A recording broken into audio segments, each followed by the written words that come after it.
जयश्री राधे आनंद आशुलिपि पत्र का अंक 6, प्रतिलेखन संख्या 2, गति 120 शब्द प्रति मिनट। प्रारंभ करें।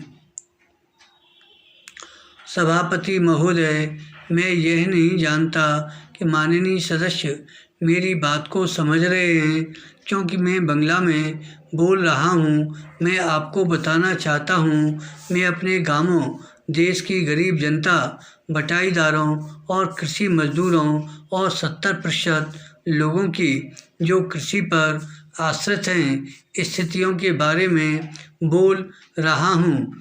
पश्चिमी बंगाल की स्थिति देश के अन्य भागों से पूर्णतः अलग है, क्योंकि उन्होंने इन गरीबों की आंतरिक भावनाओं को समझा है। केंद्र की आर्थिक और वित्तीय नीतियों तथा अत्यधिक सीमाओं के अंतर्गत कार्य करते हुए यह सच है कि पश्चिमी बंगाल सरकार से कोई आश्चर्य की आशा नहीं की जा सकती, परंतु उन्होंने जिस तरह से भूमि समस्या को हल करने में पहल की है तथा कृषि को अत्यधिक महत्व दिया है, वह लगभग क्रांतिकारी है। इसके फलस्वरूप आज पश्चिम बंगाल के ग्रामीण क्षेत्रों में बेहतर आर्थिक स्थिति दिखाई देती है। यहाँ किसानों को केवल सम्मान और सामाजिक न्याय प्राप्त नहीं है, बल्कि वे जागरूक हैं और यह अनुभव करते हैं कि वे सरकारें बनाते हैं, उन्हें चलाना उनका कर्तव्य और जिम्मेदारी है।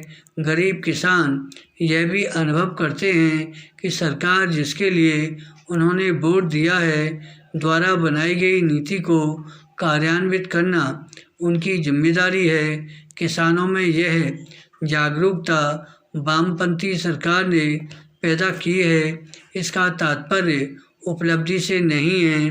किसान यह अनुभव करते हैं कि उनकी सरकार उनके आर्थिक उत्थान के लिए भरसक प्रयास कर रही है, यद्यपि उनके समक्ष बड़ी व्यवस्थाएं हैं। इन सब कारणों से आप देखेंगे कि पश्चिमी बंगाल के ग्रामीण गरीबों में उल्लेखनीय एकता है। इस वर्ग एकता को कोई नहीं तोड़ सकता है।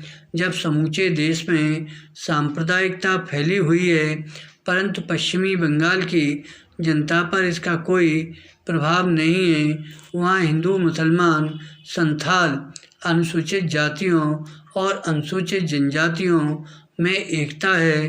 वे एकजुट होकर कार्य करते हैं तथा वामपंथी सरकार की नीतियों को कार्यान्वित करते हैं और उन्हें सफल बनाने का प्रयास करते हैं।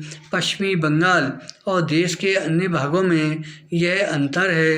अब मैं आपके समक्ष अपना लिखित भाषण प्रस्तुत करना चाहता हूँ, अन्यथा मेरा निर्धारित समय समाप्त हो जाएगा और पीठासीन अधिकारी मुझे अपनी जगह पर बैठने के लिए कहने लगेंगे। इसलिए मैं जल्दी ही आपके समक्ष अपना लिखित भाषण प्रस्तुत कर रहा हूँ।